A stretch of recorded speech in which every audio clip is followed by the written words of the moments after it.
Education in America has failed our children, our families, our communities, and our nation. The hopes of leaving no child behind has left children feeling bored and listless.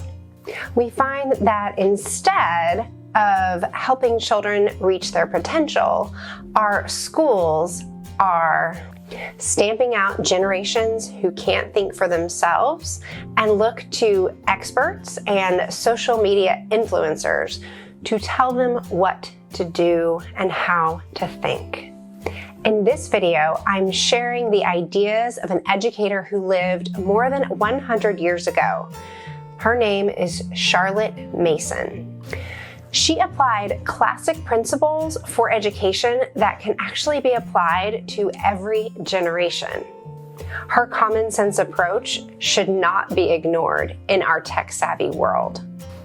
In fact, we need to move back to the fundamentals of what it means to be human, what we believe a true education embodies, and to raise the standard of education not only for our children, but also for ourselves so that we can all flourish together. I'm Cherrick, and I am a Charlotte Mason home educator. The best weapon against this type of education that makes us slaves to groupthink and cultivates disinterested, unmotivated, bored human beings is an education that is good for child and adult alike, challenges the gifted and inspires the bored, is interesting on its own without great tricks and great effort by the teacher, allows the teacher to move into more of a coaching or facilitator role, leads children to take ownership of their own education. This is self-education.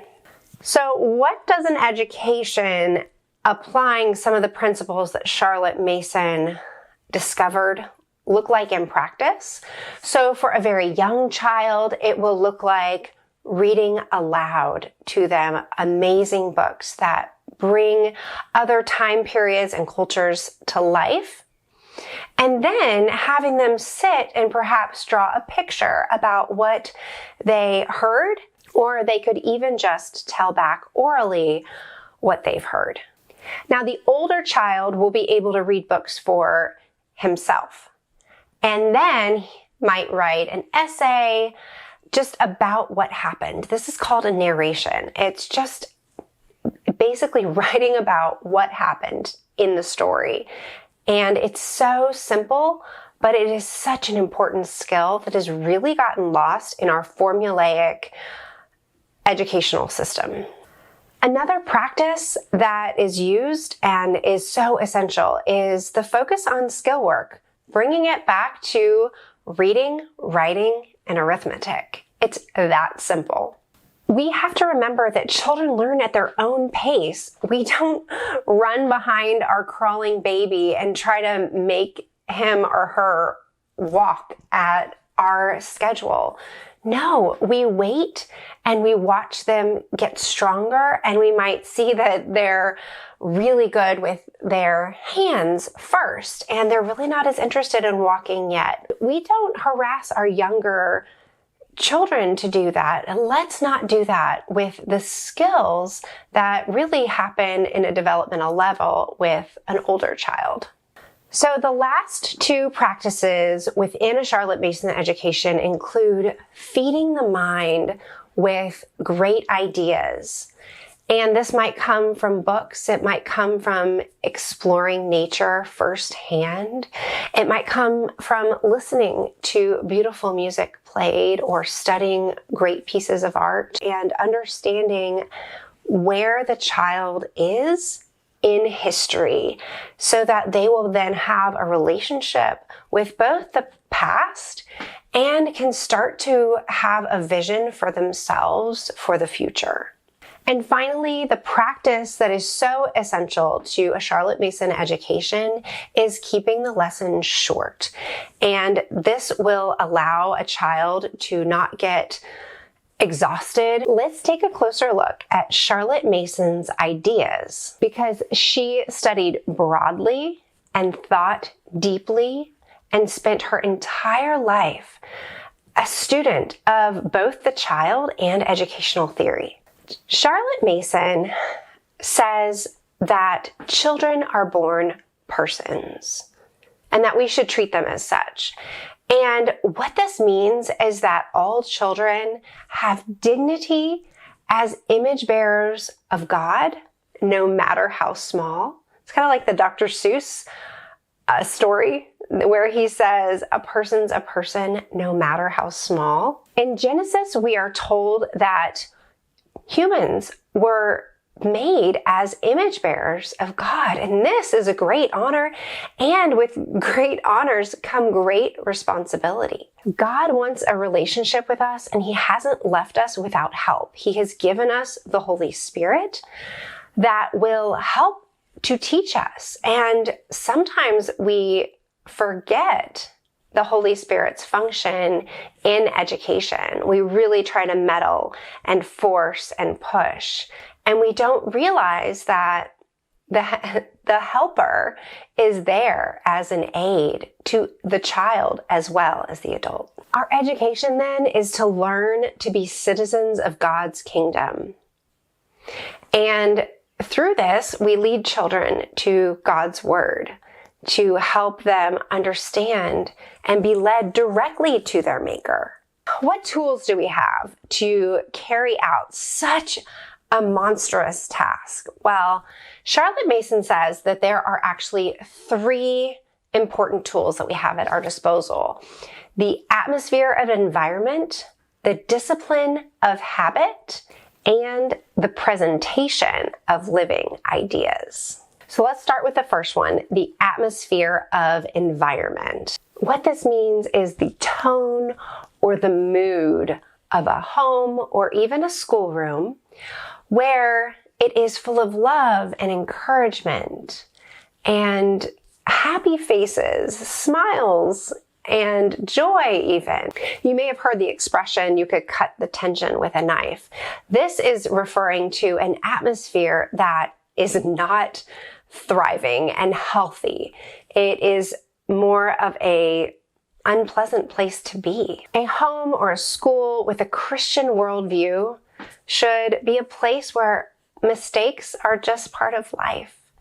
And there is lots of grace and joy and laughter, where respect for child to adult, but also adult to child, is the bar that we're striving for. So next we're going to look at the discipline of habit. So in our culture, we have a do what feels right attitude.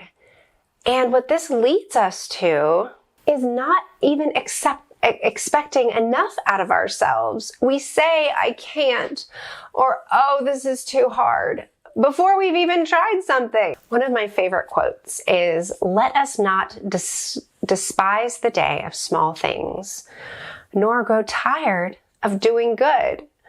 So it is within those small moments, the wiping down the sink, or putting the dishes away, or clearing the table.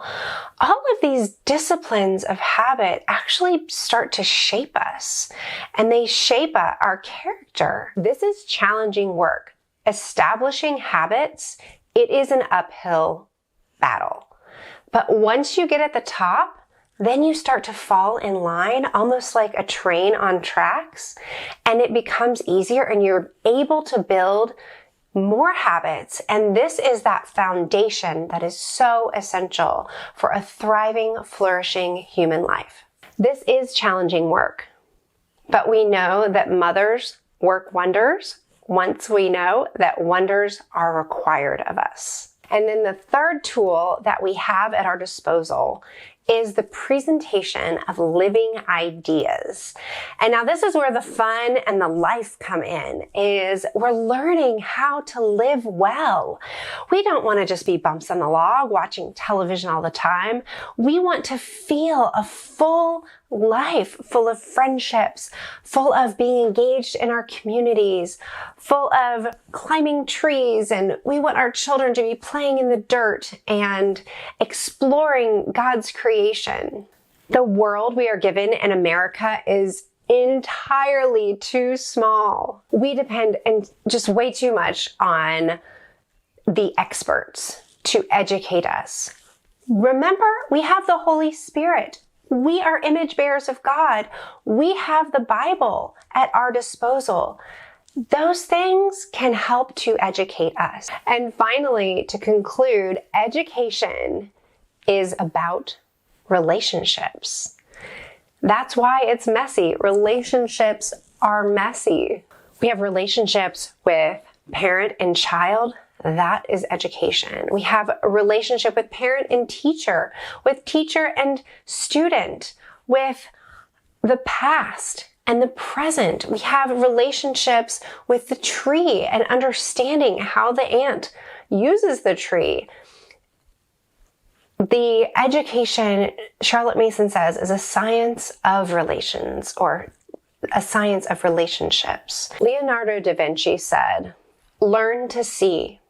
Realize that everything connects to everything else." We build relationships with art, nature, characters from books, music, and then we're able to bring those with us along our journey through life. They build us, they shape who we are and how we see the world. A true education allows children to make a relationship with a great many things. So I'll leave you with a quote by Charlotte Mason from her book entitled School Education. It is one of a 6-volume series. "But we hold that all education is divine, that every good gift of knowledge and insight comes from above, that the Lord, the Holy Spirit, is the supreme educator of mankind, and that the culmination of all education, which may at the same time be reached by a little child, is that personal knowledge of and intimacy with God, in which our being finds its fullest perfection." Now see how this education is not about lists. It is not about academics in the way that there are a set things that everyone must know. It has more to do with a relationship with God and with what He has created and with one another. We want more for our children than worksheets and textbooks and being told how to stand in line. We want them to thrive. We want to give them life. That's all for today. Thanks so much for watching, and I'll see you next time.